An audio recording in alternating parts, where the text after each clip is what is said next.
पिछले लेक्चर में हमने देखा कि कॉम्प्लेक्सिटी निकालते कैसे हैं, तो इस लेक्चर में हम कुछ और एग्जांपल देखेंगे ताकि हमारा जो कंसेप्ट है ये स्ट्रांग हो जाए।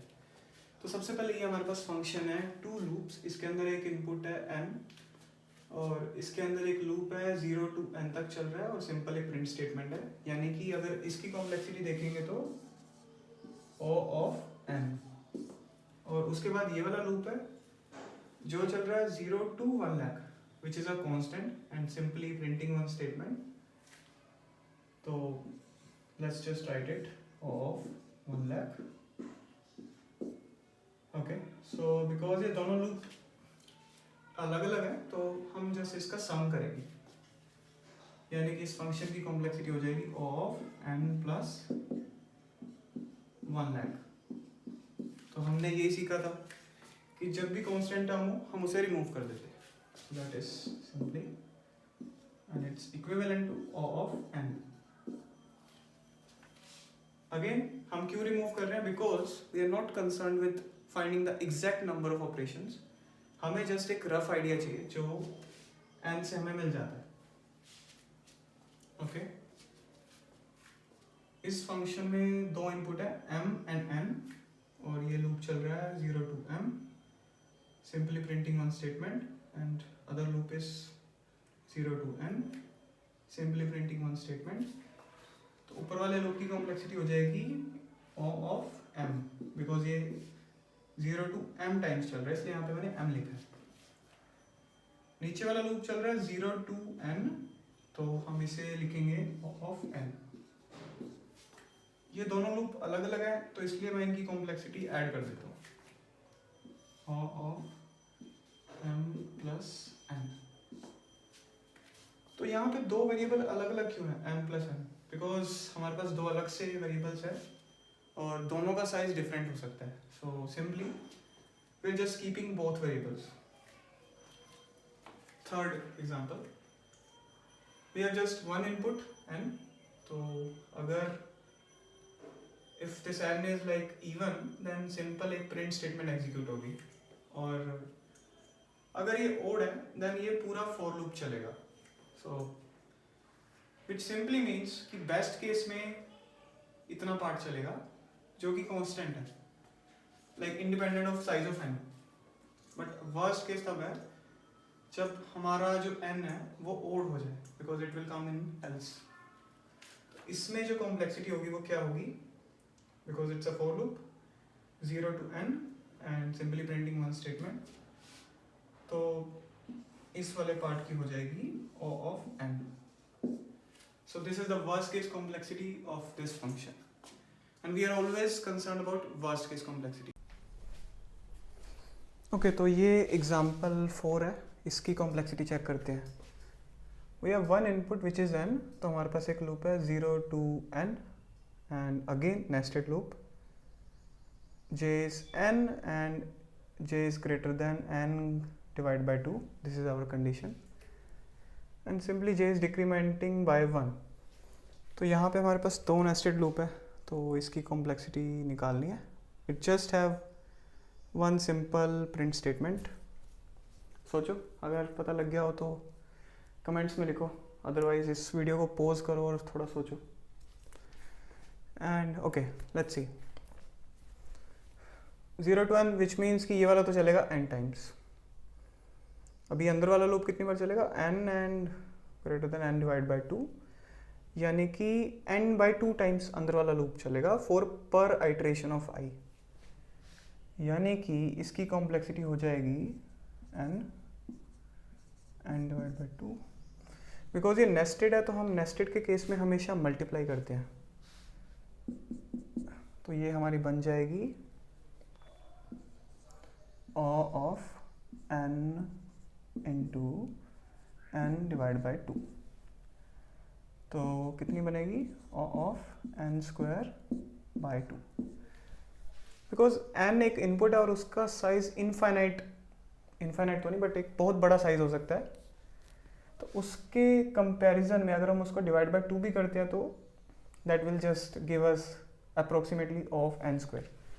तो यानी कि कांस्टेंट अगर डिवाइड में हो या मल्टीप्लाई में हो या एडिशन में हो, हम हर केस में कांस्टेंट को रिमूव कर देते हैं इसी रीज़न से, बिकॉज एन यानी कि इनपुट का साइज बहुत बड़ा है, तो इसकी हो जाएगी अप्रोक्सीमेटली ऑफ एन स्क्वायर।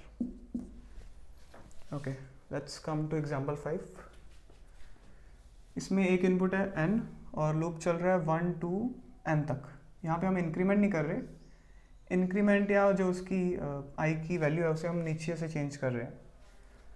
तो यहाँ पे इससे पहले वो प्रिंट कर रहा है एंड उसके बाद उसको मल्टीप्लाई कर रहा है। Okay, it's a little trickier, अगर पता लग गया हो तो बताओ। ओके, सी, तो हर आइट्रेशन पे हम i की वैल्यू मल्टीप्लाई बाय 2 कर रहे हैं। Let's see with an example. तो अगर n हमारा 16 है, फॉर एग्जांपल n इज 16, तो i चलना चाहिए 1, like i is 1 first iteration पे,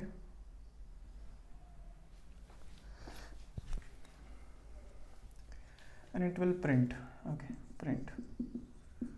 After print it will change the value to I into 2, which is 1 into 2 यानी कि 2.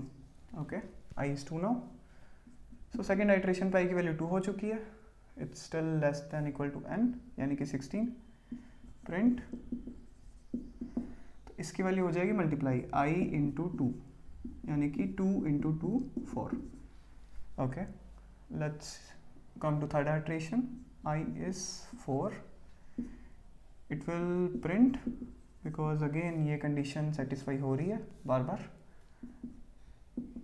तो I into 2 यहाँ से हो जाएगा दोबारा 4 into 2 8. Okay,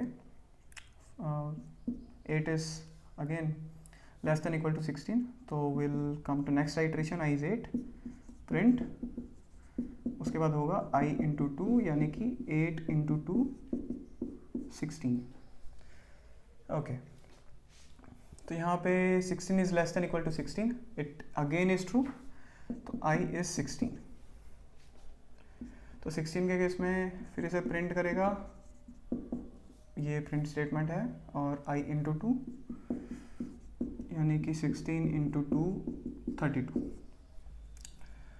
तो अभी क्या है ना, 32 is not less than equal to n, यानी 32 इज ग्रेटर देन 16, सो ये कंडीशन सेटिस्फाई नहीं होगी, तो इस लूप के अंदर अब दोबारा नहीं आएगा, तो ये यहाँ पे टर्मिनेट हो जाएगा। तो अब हमें देखना है कि ये प्रिंट स्टेटमेंट और ये जो मतलब बाकी की जितनी भी स्टेटमेंट्स हैं कितनी बार एग्जीक्यूट हुई है। 1 2 3 4 5. ओके, 5। तो इससे क्या रिलेशन बनता है, अगर हम n की वैल्यू 32 रखते या फिर कुछ भी रखते, तो जो रिलेशन बनता which is approximately log of n, because यहाँ पे 2 की पावर 5 इज 32 इज बेसिकली यहाँ पे 2n और any value of n you can say. तो जब हम इसको मैथमेटिकली कैलकुलेट करते हैं तो ये log ऑफ n आता है, approximate, it's not exact because we have one extra iteration, but हमारा यहाँ पे मेन गोल यही है कि we are just looking for approximate number of operations. तो इसका जो अप्रोक्सीमेट नंबर आता है, number of operations, which is log of n। तो आप इसको किसी और एग्जांपल से भी ट्राई कर सकते हो and the expression will come the same, approximate log of n। Okay, let's come to example 6. It has one input which is n and loop is running from n until I is greater than 0. तो यहाँ पे एक print statement है, simply printing I, और यहाँ पे इसे I को divide कर रहा है, यहाँ पे हम इसे multiply कर रहे थे। Okay, let's see. अगर हम इसको example से करेंगे तो इसके जो number of iterations रहेंगे, कितनी बार execute होगा, which will be similar to log of n, because हम हर आइट्रेशन पे i की वैल्यू डिवाइड कर रहे हैं, या हम सिंपली बोल सकते हैं हम हर आइट्रेशन पे जो हमारा इनपुट का साइज है यहाँ पे हम उसको डिवाइड कर रहे हैं, डिवाइड बाय 2। तो जब भी डिवाइड वाली कोई कुछ भी कंडीशन होती है तो हम उसे log ऑफ n में डिनोट करते हैं।